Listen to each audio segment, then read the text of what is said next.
Welcome back to Real Geek Media. I am Hayden Stoll, Christopher Michael Blake, our very special guest Cody Sharpe. It is June 6, 2024. It is the 45th anniversary of Alien. We are here to talk about the bonus situation. All right, Alien. Talk to me about the first time either of you saw this movie. I'll start off if you don't mind. No, go ahead. I saw the movie Aliens first. 1987, Aliens came out, and for me to say it's not a top 10 movie of mine would be a lie. The movie's awesome. It was probably one of the most well put together movies. Therefore, the chest burster scene was a little bit ruined for me watching this. It was a lot slower of a pace too. The origin story with the space jockey, it kind of got my feelings a little bit, but not quite as good as the movie Aliens. And it stinks that I kind of feel that way because I may have been robbed of 10 years of saying that was a great movie and then Aliens was a better movie. That was just my initial impression watching it first. So I watched it when I was, I don't know, I think I was like 13 or 14 years old. Obviously, it had been out for quite some time when I finally got to see it. And I ended up just, I think I was watching it with a girlfriend at the time, or a girl that I was talking to at the time.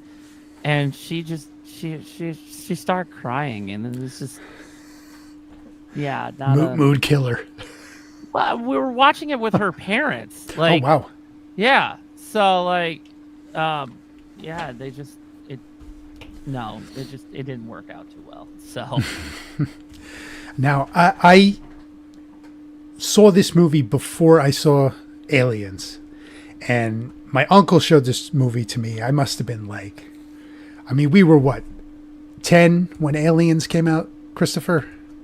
Yeah. So I must have been like 8 years old, and this movie kept me up for like a week after I saw Wow. it. I was terrified after watching this movie. And, then you see Aliens, and, Aliens became for me like Predator, Aliens, Star Wars. That stuff was like on repeat VHS for me, viewing all through my teenage years. So I liked Aliens better as a kid. As an adult, I like Alien better because I can now appreciate this just dire horror movie set in science fiction space setting versus like the action, packed Aliens film, which was like, for me as like a teenager, oh, this is awesome. But as I got older, I was like, you know what? Aliens is a better movie. What I like about it is, I think it takes some influence from like A New Hope, Star Wars Episode 4, with like the very dirty, used future. Everything is very dirty on this space trailer rig that they're driving. It looks like, everything looks disgusting on this ship, right? Like even their uniforms and their flight suits look really worn and, just not pristine at all. It gave that very gritty feel to it right off the bat.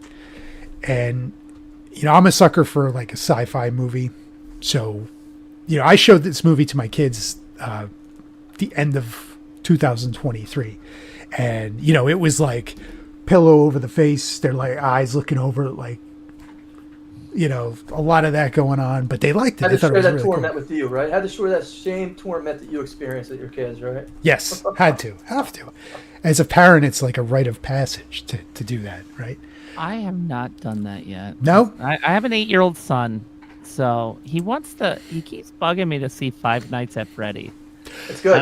That's not a bad one for a younger kid. My daughter wouldn't watch it. I thought it was pretty good. Yeah. I might have to do it. I'm like, hey, we'll get him started. We'll start right in like the Conjuring movies. I had as a kid, Mars Attacks was the one that like freaked me out, and it scared the shit out of me. Ack. No, and then my stepdad was such a dick because I had these laser tag guns, and he would go around the house because it sounded a lot like the guns in the movie. He'd be like, ack, like we were trying to sleep. Be like, shit. Oh, that's too funny. So, the setup for the movie, right? It's this crew in space, and they're in cryo sleep, and they're awakened by a beacon that they're picking up that the company's, telling them to check out, right? They're not equipped for it. They're space truckers, right? They're not equipped for this, but, they go anyway. It's an interesting setup, right? Like, you don't know what to expect from that. Like, if this is, it's so overdone at this point. Like, everybody knows what this franchise is about, but like initial viewing, you're like, oh, all right, what's going on? And then they get on this planet and it's just dark and there's wind and you can't see anything. And then when they get to the ship where the space jockey is, and you're just like, what in the world is that thing? Like, what is this? So as a viewer, first viewing, if you can recall back to that, I know for me, like, that stuff is just like, what in the world is going on in this movie? Like, this is crazy. I would be running for my life as they put me back on the ship. I'm Lambert through like the first half of this movie, right? That's me. Like, I was like, I don't want to go in there. I don't want to do any of this, but that's like another thing. It's like each of these characters, like, Dallas as the captain and Lambert as pretty much the audience, like, just no, not doing it. Don't want to touch it. I'm not going in there, and then you have, the crew, like the engineers, Parker and Brett, and the bonus situation, they're just like the everyman, like, I better be getting paid if I'm going to be landing on this planet. And you think about it, Hayden, is that proletariat versus the corporation mindset is still prevalent today. I mean, it still speaks to today. They're only getting half shares, but they're the most important people on that ship. Yeah. They crash on that planet. Oh, who's going to save us? Who's going to help us lift off? They're the ones who are tasked. That we get this done in 17 hours or 12 hours or 22 hours. Yeah. It's them. They're not lifting off. And they're only getting half shares. Yeah. I mean, come on. That's some garbage. They're the most important ones there. It is. And then the objective, the crew is, expendable. I mean, if I were to die today, my company would be like, all right, we got another person to replace you. Have a good day. Did the load? My company would show up at my funeral. Did you deliver the load? Yeah, right. Do you still have your keys? We need those. We need those back. Yeah. It's even worse because Ian Holmes sitting right there being like, does not compute, rip your head off, shove a magazine down your throat. Yeah. And, I mean, that just shows you they didn't trust these people to begin with. We had to hide a robot on ship. Yeah. It really has something to say about like the corporate structure and just your line workers who are just toiling away. And for Parker and Brett, like you said, when they couldn't get the engine started to lift off from the planet, right? Who's going to do it? You make a great point. It's like it's Parker and Brett are going to do it, but they're not getting what they should be getting. Exactly. It's interesting. Yeah, I guess the biggest plot twist for me was the fact that they did hide a robot and that Asher was a robot. That was like the biggest plot. Wow, I can't talk. Plot twist. Plot twist. I've heard it both ways. Wow. So I would say that was the biggest plot twist in the whole movie. Like, because at first I was like, oh, did he become an alien too? And then you find out, no, he's a fucking robot. That was terrifying.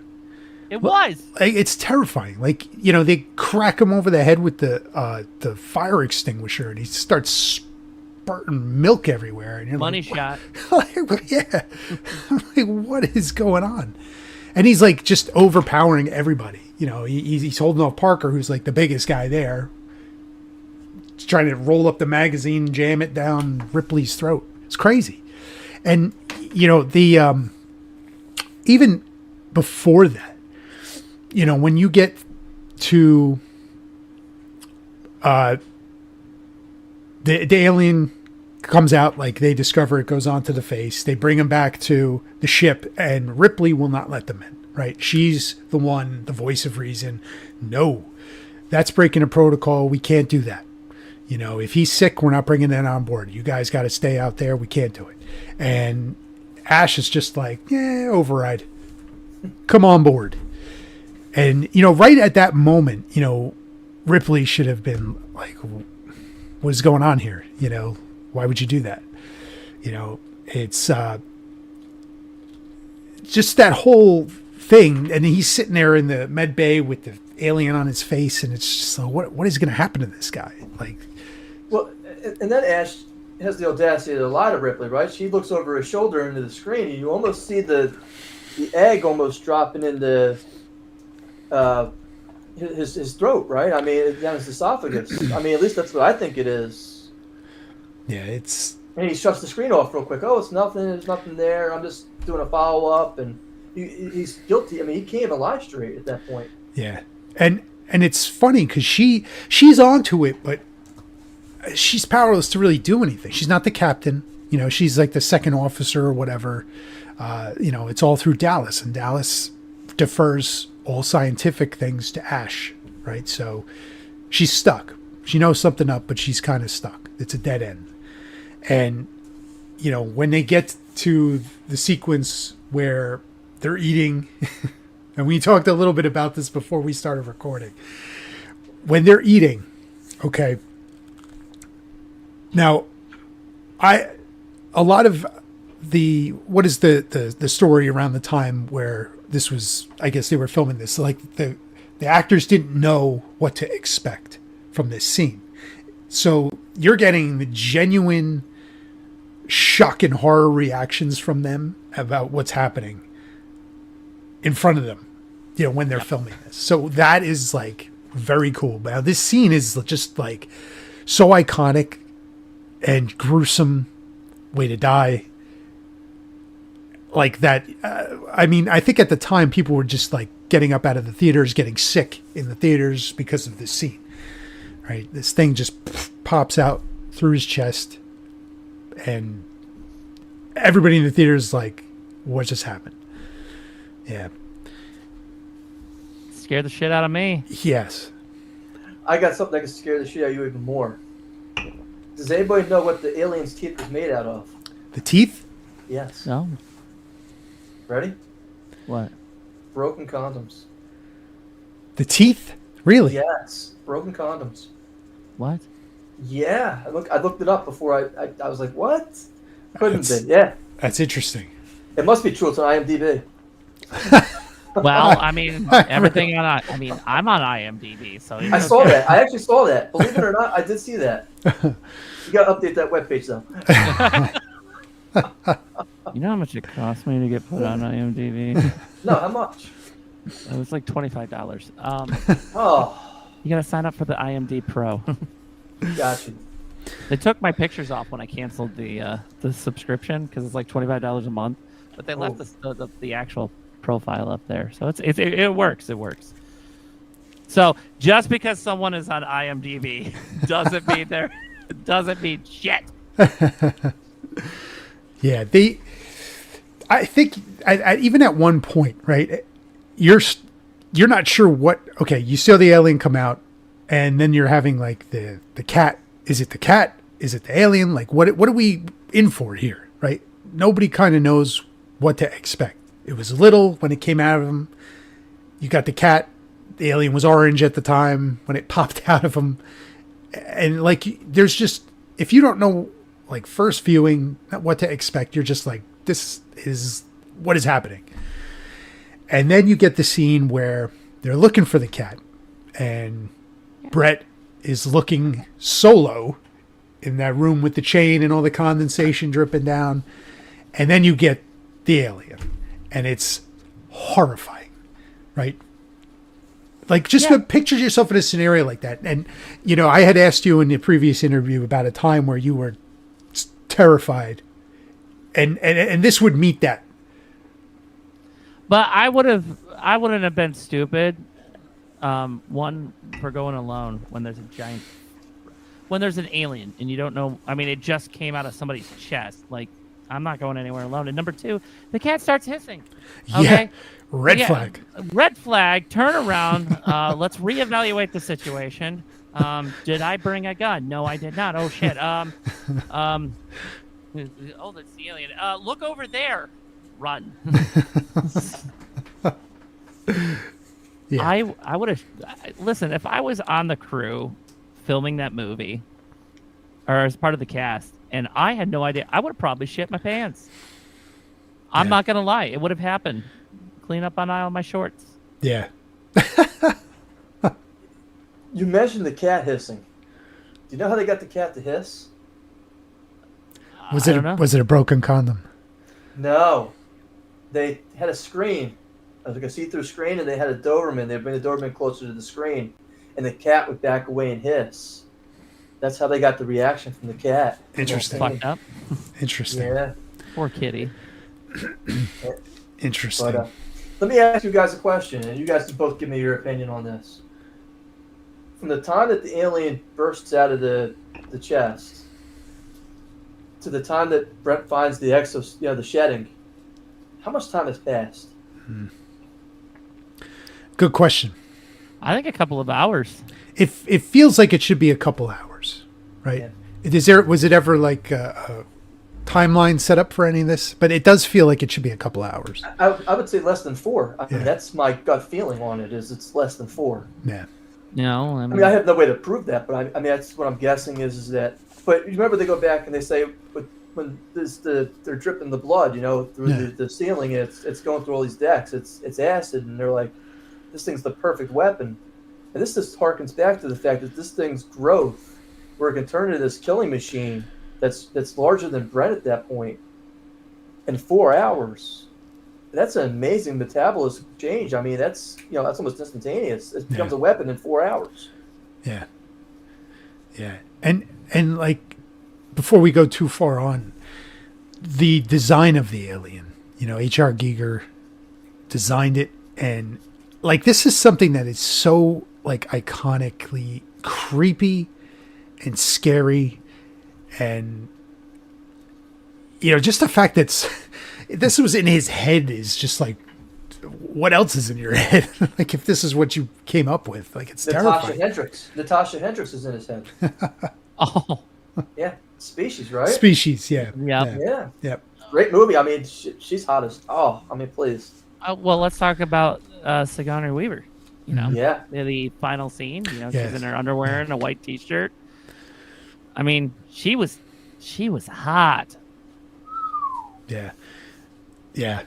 And that's like, it gets you to the point where it turns into like a traditional horror movie in that last sequence where she's running back and forth, trying to shut down the self-destruct, find the cat, restart the self-destruct, and then get to the life pod, and it's in there. And like, but that whole sequence is like, you know, it turns into the slasher film, like at the end of it. Once everybody's killed off and she's just like running for her life, you could supplant that with like just any horror, like, you know, final girl scenario. Yeah, and I was surprised that, I mean, I don't know. The cast that they had was phenomenal. I mean, you got Ian Holm. He went on. Frodo? He played Frodo. Yep. Old Frodo. Yep. Yep. You got John Hurt, who did a lot of amazing things. He was in V for Vendetta. You got, you know, Tom Skerritt. He was Viper. This is what happened. So the timeline doesn't work that well, but he was Viper, retired from the Navy, and then went and became a captain on this ship. His retirement plan did not work out. No, it didn't work. So, and then Sigourney Weaver, you know. Yeah. Well, Yaphet Kotto was probably one of the biggest names in that cast as Parker. And, you know, just as they're getting, pared down to the final group, and it's Parker, Lambert, and Ripley, and the scene where Parker and Lambert are moving the equipment around, and the alien comes into the room, and the tail comes up between Lambert's legs, and there's a lot of like those overtones of like the sexuality of the alien, and there's actually a deleted scene where there's a little more to that scene where it does this like weird ritualistic kind of dance before it kills her. If you could probably find it on YouTube, it's really creepy.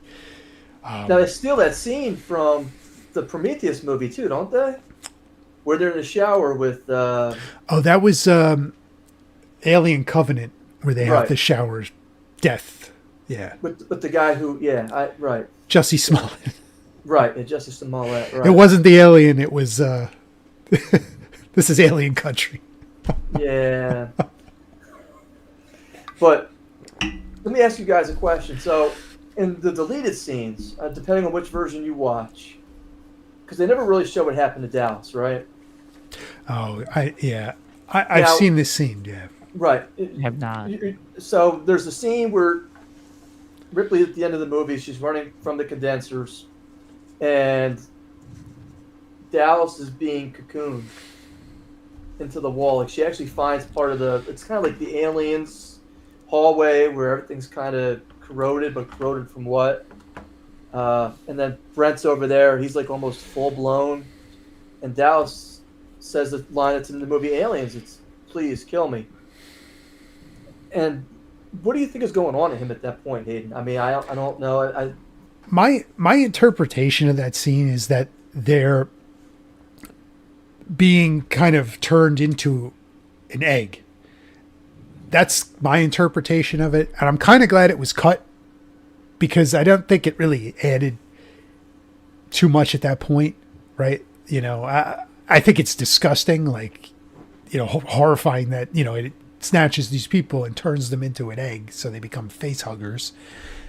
Even that would be more terrifying than a queen laying the egg, because these things can like self-reproduce, right? Oh. In a sense, you know what I mean? Like, because that's like crazy. There would be no queen laying the eggs. It's just, okay, I'm just going to kill you and I'm going to turn you into one. Like, that's horrifying. But I think the movie's better without that scene in it, in my opinion. And for continuity's sake, it certainly doesn't make any sense. I mean, yeah, she's running through these condensers now. I don't understand. I mean, yeah, I didn't understand that myself. I was just, I really didn't quite get that. But I always wondered about what is going on. Are they being part of the secreted wall? Are they being turned into an egg? Because I did read that online too. Yeah. They're being turned into eggs, and I was like, that doesn't make very much sense, knowing what we've given about the alien queen. But I mean, really, these things are kind of asexual. Yeah. So, no, because I was at Paranormal, Cryptos and Paranormal this past weekend, and there was one presentation where I don't want to get too far off into this, but it's pretty good. The presenter goes, "Have you ever seen Bigfoot?" And everybody's like, "Oh yeah, I've seen Bigfoot." "Well, is it a boy or a girl?" "Well, it has to be a man because of the shoulder length and the size." And he goes, "Well, did you see its penis?"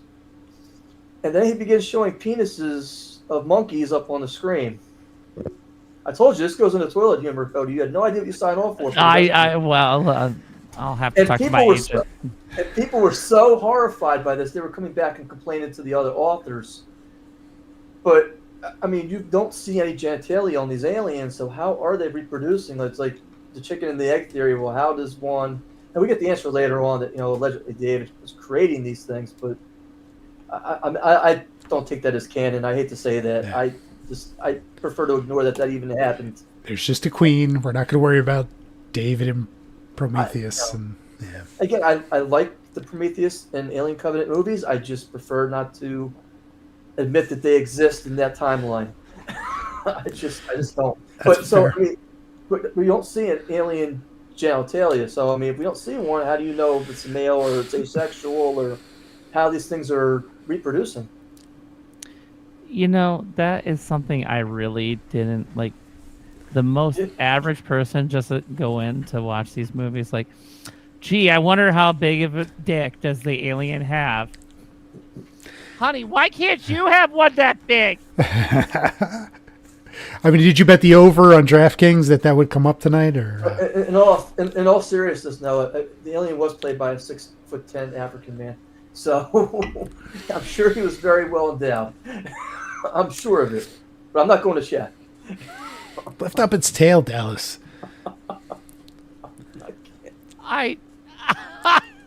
Yeah, that's another cut scene between Ash and Dallas. Aliens After Dark. You can only see it on Cinemax after 11 p.m. Ridley Scott was way into this thing. Apparently.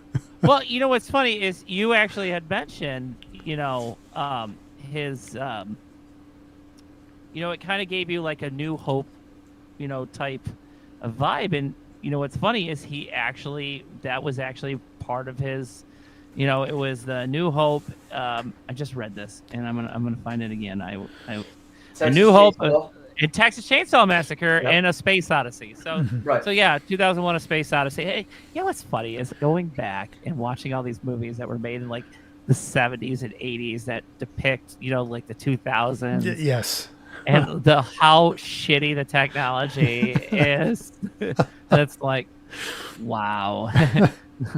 No one could have imagined you would have a smartphone in your pocket. Like Back to the Future 2 had us flying around in cars by now, but we're not quite there yet.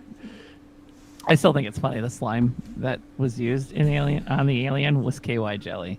Yeah. Yes. Used to perfection. I wanna know who the prop master was on that. We need to find Ridley's up there over the camera just pouring it like. I don't want you to move. I'm gonna dump this on you. Yes. Just act horrified. I need 2 tanker trucks full of KY jelly, please. Yeah. What? It's on back order. Closing early today. I guess we're gonna have to use Astroglide. Wouldn't it suck if they got the heating stuff? Oh God. The self heating. Oh my God. Alien. But they probably would have been better to affect because the blood is acid, so that might have worked a little better. Probably. I mean, Alien ribbed for her pleasure. That's coming out in August. Is it really? Awesome. Let me taking the wife to this movie. Seriously, you will feel like nothing has been inside you before. Yeah, I think you even nailed the tagline for it. Yeah.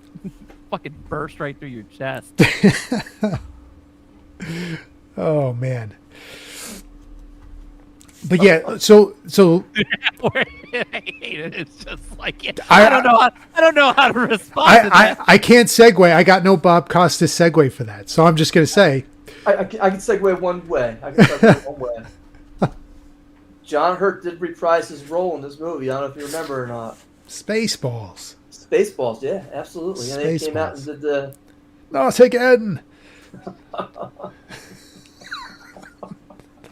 Pizza the Hut. Pizza the Hut. John Hurt is such a phenomenal actor. Like, I think one of the greatest films that I loved him in was V for Vendetta. So good, yes. Just every such year a good I have to movie. watch that. And then when they had him do the Doctor Who 50th anniversary special where he played, Awesome. I just like tears. Yeah, he's very good. He's very good. One of my favorite movies, and he's not the lead actor in this, but is Tinker Tailor Soldier Yes. Spy. And I like watching that at least once a year. And it's just watching him play Big X. It's like it's awesome. Yeah. Guy's a great actor. Yep. Yep. I will have to say though that the original Alien and then Alien, the difference between Alien and Aliens, and not just like the dialogue and everything, it goes from like this low budget film to like this blockbuster budget in between the two. Because Alien, it looks like a college, university shot it, with the quality and the the segues in the movie. It seems like it's a great movie. Do not get me wrong, but it seems like it was just haphazardly edited. But again, I'm looking at it from 2024 perspective, as opposed to 1979. One of the things I enjoy about Aliens, again, the 1987 film compared to Alien, is just how much Jim Cameron borrows from the movie Alien. The scene where Dallas is running around in the conduits, that's almost where they're sitting there with the motion detectors. Where's it at? It could be anywhere. It's in the ceiling. It's in the floors. You're not reading it right. Right. It's the same exact thing. Yeah. The robot, and there's some of the lines, please kill me, like we just mentioned. Those all borrowed from the 1979 film, which shows you that movie was way ahead of its time, though. Yeah. So it has that low budget sense, but the sequel, which is phenomenal, just captures the very essence of that movie, and just enhances it so well. I can't argue with either movie. I really can't. Yeah, both great films. They really, and they're so different that it's hard to compare them side by side, which is the better. They're almost different genres. Horror, sci-fi versus action. It's great movies, though. Great. The other thing, go ahead. I was going to agree with him. It's almost like it is a completely different genre of a movie, and I'm just reading all of these facts on this movie. I should have did this before, but I was rewatching, and I watched the director's cut. I didn't go. I went all out, watched the director's cut because I'm a nerd like that. I'm the type of person that actually likes to watch, and then I'll go listen to the DVD. I was just going to say something about the commentary. I was just DVD commentary. Like, I'm so full of useless knowledge. My wife hates it, but like, it's just I'm. But again, I mean, you go from, we're heading back home to now we're in the fight of our life, and it's just a slow build. It is a very, very slow build. And I remember the first time I watched it, I'm like, this movie. I thought this movie was supposed to be scary. This is, and then when we get to the chest burster scene, and then boom, you're in it. And that's where it takes off. For me, one of the scary things about the Alien itself is the fact that it's hiding in plain sight. It's up on top of the chain link thing. And you almost pan over, but you're not sure what you're looking at. And then you see it start kind of unraveling. On the escape pod, the thing's sitting there in plain sight. And you don't realize it's in the panel until it lifts its head and looks. And then you realize, oh, shit, it's already on board. So for me, that just adds to the suspense. And again, the movie Aliens, it kind of capitalizes on that. They're coming out of the walls. They're coming out of, we got a book, man. So you said the escape pod scene? Yeah. So I'm pulling it up because I want to see this. I didn't catch that, what you said. Okay. Yeah, it's like its head looks like one of the pipes on the side of the wall. And it just, it's creepy. The way it just pops out. Oh, there it is. Yep, you're right. Holy shit! And then it's yep. Wow. I just watched that, and now going back, I got it up here on my computer. Yeah, you I think they did that on purpose. That maybe that's why the spaceship looked so dirty and dingy, is so they could hide the alien better to create those synthetic scares, or genuine scares rather. It would not shock me if they tailored it in that fashion to make it easy to do that. because like it's so easy to overlook as an audience, and like when you see it, you're like, oh my god, you get Ripley's reaction when you see it. Well, let's be honest. We're too busy watching Ripley around in a t-shirt and panties, and they did that on purpose. Yeah. They absolutely did that on purpose. So you're not looking at the background. Yeah. You're not looking at the alien. I'm Yeah. sorry. How she misses it. I have one final thought on this movie. Where's the litter box for the cat? We never see it. Wherever he wants to go. I mean, you know. It's Jonesy. Like, if you really want to think about it, when they're in cryo, how do you do your business? They got the cat in the cryo tube too. Like, what do we do? There's suspended animation though, right? So I mean, everything stops. So for 70 years, I mean. So you got to take like a heck of a dump when you wake up. I'm sure you're sick and you're not feeling well, which is why everybody's Right. feeling like really groggy and everything. I'm sure. Yeah. Yeah. But yeah, there's no litter box. In space, there's no litter box. In space, no one can hear you shit. Does Ripley going back for Jonesy get Yaphet Kotto and Veronica Cartwright killed in the movie? I think she gets herself killed in that movie because she just stands there when Parker says get out of the way. Now he has to sacrifice himself and jump in front of the alien. So she kind of gets Parker killed and herself killed. But to her credit, she's not going to do anything. She's frozen in fear, right? Like the whole movie, you knew if she was ever going to be encountered by this thing, she's just going to sit there and be like, So, you know, she gets Parker killed, you know, because Parker could have done something to at least get her some space or whatever. But, you know, once he has to jump in front, that's a wrap for Parker. Man. And once he's out of the way, Alien, you know, Lambert's not going to put up a fight. But I know like there's times when I watch this movie, I was like, leave the cat, get out of there. Yeah. Love cats. I have two myself, but you know, you're just like, save yourself, get out. I have 3 cats, so it's okay. I know my kids were like, get the cat. Don't leave the cat. And I'm like, leave it, run. That's how my son would be.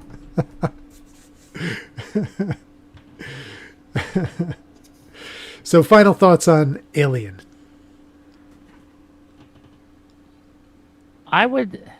So hear me out. I would like to see a remake of it. Wow. And here is why. The technology that we have in 2024, as opposed they did back then, is so much better. I think you could. And I wanted to say like a remake. It is a remake, but not a remake. I don't know. Kind of like how they keep remaking like Halloween or Texas Chainsaw, something like that. Do have some. You know what? Have Blumhouse do a remake of Alien, and let's see how well that happens. So there's another sequel coming out in August, Alien Romulus. And it's set in between Alien and Aliens. From the director of See No Evil, Fede Alvarez. Now, Christopher, you and I saw that movie together, and we enjoyed that movie. I'm looking forward to this. Now, a trailer came out this week for it. I don't know if either of you have seen it. No. I have not. It looks I've seen pretty good. pieces of it. Looks pretty mixed good. Together. Yeah, it's got me excited for it. So it might. It's not directed by Ridley Scott, which I think is a positive in this sense because you're getting a fresh director in there with, like you had mentioned, Cody, 2024 technology and camera lenses, and the thing's going to look nice. I'm eager to see it. See if they do anything interesting with it. Yeah, but here's the thing. So, like, if you have the same director doing the same, he's gonna try to stay with what he knows works. And there's going to be no innovation when it comes to sequels or remakes or anything like that. And I know people are like, oh, that's all Hollywood does is just remake, remake, remake.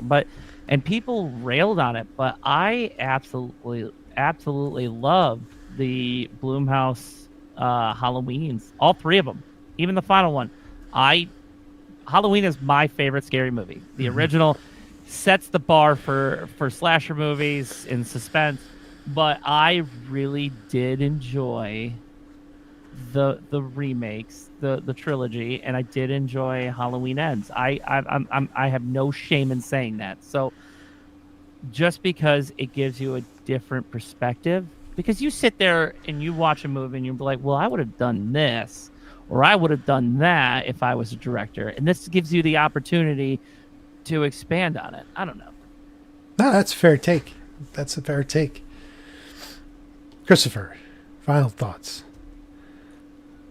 I did not enjoy Halloween Ends. I did not enjoy the Halloween Ends movie before that. I could have done without that whole trilogy. I did enjoy Halloween. Halloween's a great movie. Halloween 2 is not a bad movie. Halloween 3, Season of the Witch, love Tom Atkins. I can watch him all day long. After that, it just... the car's just going. I'm waiting for what's the name of the rapper? It's basically American Pie Halloween. LL Cool J. No, he was pretty good in that. It was Busta Rhymes was actually. Oh right, Yeah, Busta Rhymes. Yeah. Everybody forgets about him. I forgot he was in that. Yeah. Yeah, everybody did. And Listen, thankfully his agent did too. But again, the premise of that movie was actually really, really good, just poorly executed. Listen, I didn't think that was that bad. Busta Rhymes kicks the shit out of Michael Myers. Really? Really? That's where it lost me. Evil never died. Oh man. And with that Busta Rhymes beating on Michael Myers, we're gonna wrap this episode. That was Alien 45th anniversary. If you've not seen it, you're living under a rock. But if you haven't seen it, seriously, go check it out. Great movie. Stay tuned. We will be back with interesting and funny news stories, and we're going to review box office as well.